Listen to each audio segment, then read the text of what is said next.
Kisah penginjil dan pengusaha keturunan Tionghoa yang membenci Islam dan mencari letak kesalahan Al-Quran. Namun, bukannya kesalahan yang didapat, justru menemukan kebenaran Islam, hingga memutuskan untuk memeluk agama Islam. Bahkan ia telah banyak memurtadkan orang Islam. Setelah mualaf, sebagai bentuk taubat dan penyesalannya, ia berusaha keras mengembalikannya dan alhasil, semua bisa dikembalikan lagi ke agama Islam. Memurtadkan orang dulu. Ada. Oh gitu ya. Semua sudah kembali Islam. Masya Allah. Penebusan dosa ya. Jadi kalau ada yang mengatakan, coba buktikan. Kan sekarang lagi zamannya medsos. Saya dulu dimurtadkan oleh Hani. Dan saya masih Kristen. Saya mau lihat buktinya. Tunjukkan aja kalau ada yang saya murtadkan belum balik ke Kristen, silahkan. Apa sih kok yang bisa dibilang yang melatar belakangi akhirnya Kohani memeluk Islam kok? Yang latar belakangnya saya baca Bible. Jadi di Bible itu di nasihat-nasihat, ayat-ayat yang berisi nasihat itu di Amsal. Amsal 13 ayat 15 mengatakan akal budi itu bisa mendatangkan karunia. Terus di Amsal 10 ayat 21 mendatangkan tanpa akal budi orang bisa mendatangkan kebodohan dan binasa. Dan lalu di 1 Tesalonika 5 ayat 21 dikatakan ujilah segala sesuatu dan peganglah yang baik. Saya menguji kitab saya. Ya, saya tidak perlu menjelaskan, tapi jelas sekali Bible ini sudah berubah. Bible ini sudah bukan firman Tuhan. Dan Bible ini ditulis oleh mereka sendiri dalam Five Gospel yang ditulis oleh 100 lebih para ahli-ahli Bible, sejarawan. Dan itu mengatakan Bible itu sudah tidak murni dan tidak ada sedikit sekali yang perkataan Yesus. Dan Bible sendiri akhirnya mengatakan bahwa di dalam Bible saya baca ini yang dibalik sama gereja. Gereja sekarang kalau ngomong apa 10 perintah Allah. Nah, Allah ya bukan Allah. Yang pertama katanya kasihlah Tuhan Allahmu dengan segenap jiwamu dan berimu salah.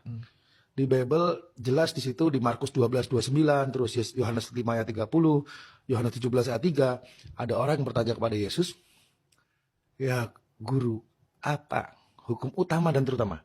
Orang bertanya ke Yesus, "Ya Yesus, apa hukum yang utama terutama paling tinggi nih?" Yesus mengulang perkataan Nabi Musa 5.000 tahun sebelumnya. Dalam perjanjian lama di kitab Ulangan dia mengatakan sembahlah Allah saja, Allah itu Esa. Kalau diarabkan la ilaha illallah. Satu. Iya, ternyata sembahlah Allah dan Allah itu Esa. Dan di sana banyak sekali ayat-ayat yang saya bisa cari sendiri, bisa saya tunjukkan juga bahwa Yesus mengatakan saya bukan Tuhan, saya lebih kecil dari Tuhan. Saya nggak tahu kapan kiamat terjadi. Dan akhirnya banyak nanti Yesus sholat, Yesus berwudu, Yesus kok begini?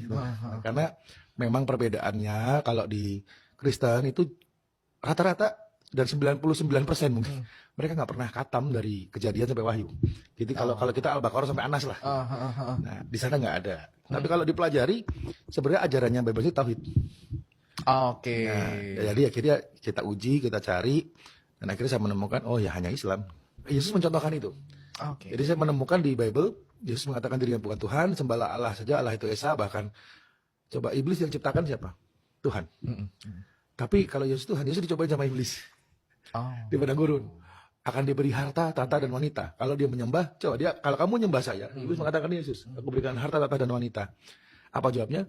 Nyala kau iblis, sebab ada tertulis, sembahlah Allah saja, Allah itu Esa. Bukan dia Tuhannya. Dia menyembah. Jadi waktu Yesus, kalau dipelajari dengan benar, dengan hati terbuka dan pikiran terbuka, siapa sih yang disembah Yesus ketika Yesus di dunia? Dan murid-muridnya dan ibunya. Ibunya tahu dia bukan Tuhan, murid-murid tahu, makanya mereka menyembah kepada Allah yang Esa. Masya Allah. Nah, jadi saya menyembah kepada Allah bertuhan yang disembah oleh Yesus. Ini sudah ditinggal anak istri. Saya belum masuk Islam, belum syahadat, sudah ditinggal istri sama anak. Karena saya udah nggak ke gereja, saya sudah nggak pelayanan. Terus ada yang namanya Udin Balok, Panglima Kumbang itu, Panglima Dayak di Samarinda, orang tahu rambutnya gondrong, mukanya bertato, itu nangis datang. Dek, adek pulang Jakarta. Abang disuruh bunuh adek sama bos. Kenapa? Kamu masuk Islam kan? Nah, udah kan ada ketua ormas yang menjahati saya. Teman-teman saya di Samarinda tahu siapa orangnya. Marah dia. Karena waktu di sana pun kita dengan prinsip kita ini anak raja. Gitu. Anak raja maksudnya anak Yesus. Gitu. Pemenang. Kita ini pasti pemenang. Gitu. Kan saya Kristen. Waktu itu saya nggak percaya dengan dengar azan, maaf saya matiin. Kan dulu radio ada azan tuh. Matiin. TV azan matiin. Gitu. Bukan cuma setan yang kepanasan dengar, orang kafir juga kesel dengar gitu. Habis melakukan syahadat, saya cari satu orang yang dulu bantu di gereja saya. Ada perempuan aktivis yang paling rajin dan paling nurut. Namanya Nanda Putri. Saya ajak dialog, 6 jam kemudian bersyahadat, nggak lama saya nikahin. ketika engkau meninggalkan sesuatu karena Allah, maka Allah gantikan dengan yang jauh lebih baik. Masya Allah. Ketika nama mantan istri saya Hani Chandra, ketika dia meninggalkan saya, ya stres lah. Itu berat. Jadi kehilangan anak pertama itu, yang pertama kali. Nanti ada yang kedua kali. Terus akhirnya Allah beri istri yang baik, yang Masya Allah. Akhirnya ketika masuk Islam, selama 2 tahun istri saya ini disiksa. Jadi tinggal sama mama. Mama marah setiap hari dan Mama itu mama ibu ibunya kandung kok. saya. Jadi saya masih punya ibu, bapak udah meninggal ketika saya kecil. Terus marah dan yang terakhir bibi. Selama 2 tahun dia kalau sholat ketahuan tendang, digiram air. Kalau pagi dia maki-maki, dan dia nggak pernah dari mulutnya cerita ke saya. Oke. Jadi saya pergi kerja kan, dia nggak pernah cerita kalau dia diapa-apain. Sampai akhirnya dia ngajarin saya ini kan birrul walidain. Saya kaget. Gitu. Sampai akhirnya hari ini dia jadi mantu kesayangan ibu saya. Apa yang Allah ingin saya lakukan, insya Allah mudah-mudahan Allah mudahkan. Biarlah apa yang jadi Allah inginkan yang terjadi di hidup ini. Bukan apa yang saya mau, tapi biarlah apa yang Allah mau di hidup saya ini.